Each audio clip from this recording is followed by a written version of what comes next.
The Anakin Palpatine opera scene from Revenge of the Sith is one of the best lessons on persuasion in film history. Today I will break it down to show you why. Let's begin.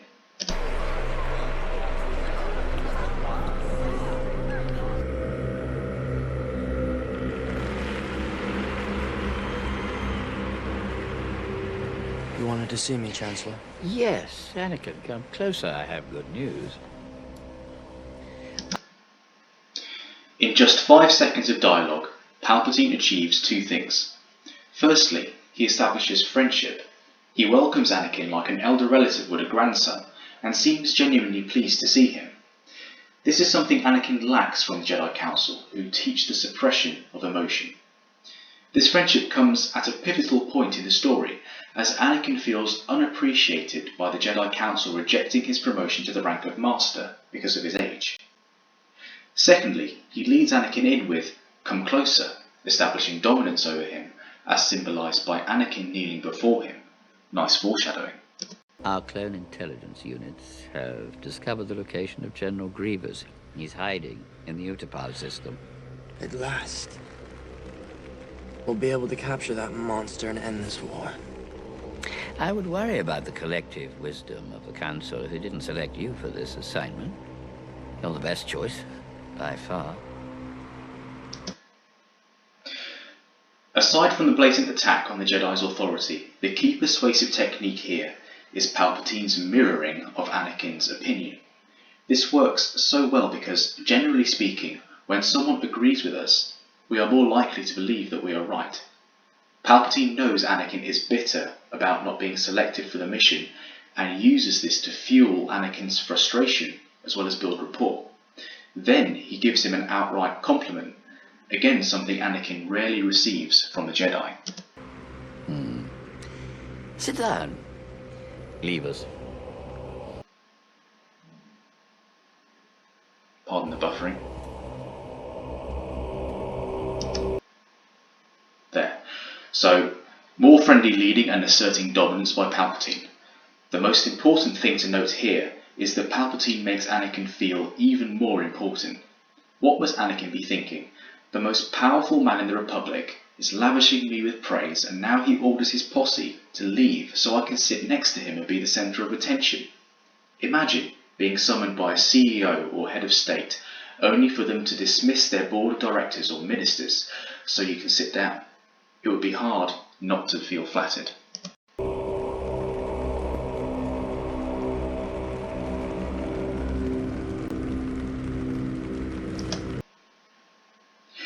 Those of you not adept to power games may wonder why I've stopped when nothing has happened.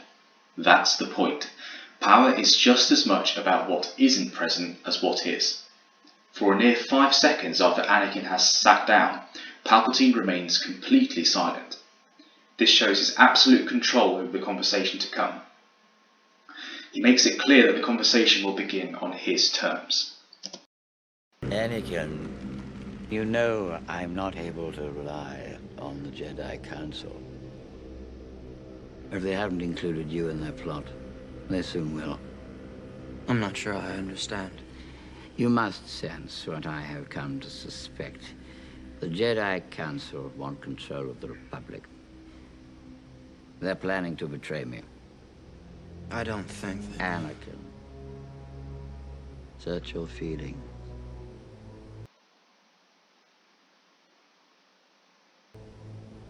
You know, don't you? It's obvious what Palpatine's goal is, but how does he force a confession from Anakin? Well, we see him shift the lingual focus from logos to pathos. And for those of you screwing up your faces, here is a brief overview. With every speech, the speaker must consider 3 factors: logos, ethos, and pathos. Ethos is essentially establishing authority, something Palpatine doesn't need to do. Logos is the use of facts and logic to argue your point. Pathos is appealing to emotion. Back to the scene. Palpatine relies entirely on logos at first. Quote, "Anakin, you know I'm not able to rely on the Jedi Council." Knowing is linked to facts, and logos is about facts. This doesn't work. Anakin naively attempts to feign ignorance, so Palpatine ups the pathos a little in his next attempt. Quote, "You must sense what I have come to suspect." Anakin still resists, trying to hold his facade, but Palpatine snaps him out of it. He interrupts and appeals directly to pathos. Quote, "Anakin, search your feelings." What a way to stir emotion, and it pays off with Anakin's admittance. I know they don't trust you. Or the Senate, or the Republic, or democracy for that matter. Having forced the confession, Palpatine shrewdly gives Anakin some breathing space. This lowers the tension, makes Anakin feel more comfortable, and consequently more likely to let more confessions slip, which is exactly what happens next. I have to admit, my trust in them has been shaken. Why? They asked you to do something that made you feel dishonest, didn't they?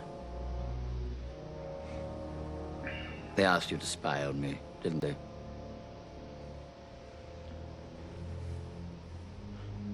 I don't know what to say.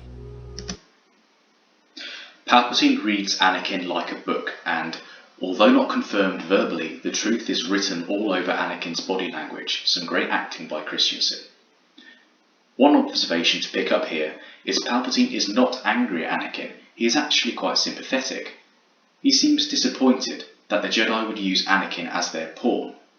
They clearly agree that it is wrong for the Jedi to use Anakin for their dirty work. This increases Anakin's doubts about their moral integrity. Remember back to your early teachings. All who gain power are afraid to lose it, even the Jedi. The Jedi use their power for good. Good is a point of view, Anakin. The Sith and the Jedi are similar in almost every way, including their quest for greater power. A powerful oratorical technique is implemented twice in quick succession. Palpatine deliberately pauses mid-sentence, another use of silence. He does this before even the Jedi, and again before including their quest for greater power. This gives these phrases more potency, with the former succeeding in triggering an emotional response from Anakin. Even after just confessing the immorality of the Jedi in front of the Chancellor, he still instinctively defends the way of the Jedi, which showcases his internal conflict. Before we move on, remember the quote, "All who gain power are afraid to lose it." You'll see why soon. The Sith rely on their passion for their strength. They think inwards, only about themselves. And the Jedi don't. The Jedi are selfless. They only care about others.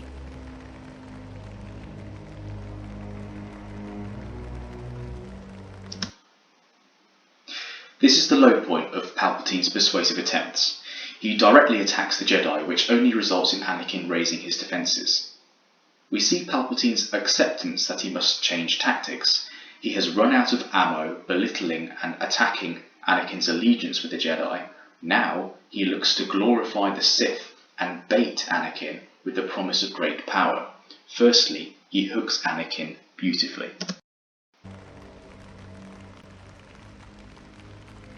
Did you ever hear the tragedy of Darth Plagueis the Wise? Are you intrigued? I sure am.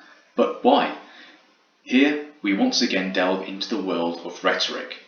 A great way to begin a speech is with a rhetorical question. Another great way is to tell a story. Here, Palpatine blends the two by asking a question that leads into a story. No. I thought not. It's not a story the Jedi would tell you. I love the condescension in Ian McDermott's voice here. What we just witnessed is some high-level rhetorical skills. The point is, Palpatine knows that Anakin doesn't know the tragedy of Darth Plagueis the Wise, so why ask? It's because he can use Anakin's predictable answer, no, to further his argument. He achieves a double jab at the Jedi by firstly mock-pitying their narrow-mindedness, as well as hinting that they are keeping secrets from Anakin. None of this was possible without starting with that question. It's a Sith legend. Darth Plagueis was a dark lord of the Sith, so powerful and so wise, he could use the Force to influence the midi-chlorians to create life.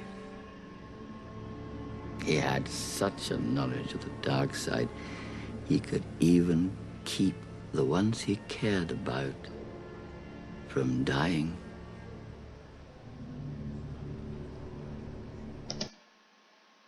Narration of epic proportion. The varied inflection and pacing ensures that important words stand out. Palpatine tells this story with such weightiness that it sounds more like an exaltation of the Sith. This notion is aided by his qualification of it being a Sith legend. He uses body language a lot here too. Notice how he turns to look at Anakin head on whilst remaining unflinching and calm. This reinforces to Anakin and to us that he is telling the truth, that this really did happen. Look at Anakin's expression, he is completely hooked. To understand why, I need to mention that earlier on in the film he had a nightmare where his wife Padme dies in childbirth. When Anakin learns of Darth Plagueis' power to keep loved ones alive, it is not the promise of gaining power that entices him to the dark side, but his fear of losing Padme. He could actually save people from death. The dark side of the Force is a pathway to many abilities some consider to be unnatural. A nuanced answer that leaves us wondering who he means by some. Does he mean the Jedi, or the Republic, or society, or all of them? Vague responses like this are dangerous as they can be determined very differently from one person to the next. The vagueness succeeds in making Anakin want to know more detail. What happened to him? He became so powerful. The only thing he was afraid of was losing his power, which eventually, of course, he did. Another amazing rhetorical skill is apparent here. I'm confident that you detected it on the surface, but it goes deeper. So on the surface, Palpatine is playing the role of teacher by tempting Anakin to finish his own sentence.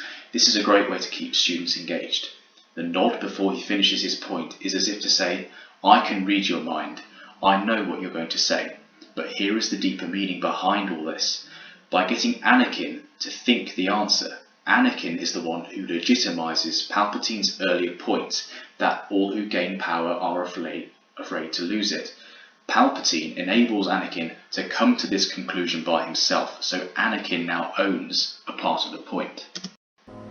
Unfortunately, he taught his apprentice everything he knew. Then his apprentice killed him in his sleep. Ironic. He could save others from death, but not himself. A wonderful monologue made all the better if you know Star Wars well. I won't spoil it for those who don't. We see with Anakin's upcoming final question that he is consumed by the prospect of saving Padme's life. Palpatine responds as so. Is it possible to learn this power? Not from a Jedi. He finishes with a direct stab at the Jedi that finally hits home. He could not have said it more concisely. A great word to describe this sort of phrase is laconic. Laconic phrases derive from the Spartans, who were famous for their short and often blunt style of speaking. Treat them as the original one-liners. Well, that's the end of the scene. I hope you enjoyed that breakdown, and have a good day.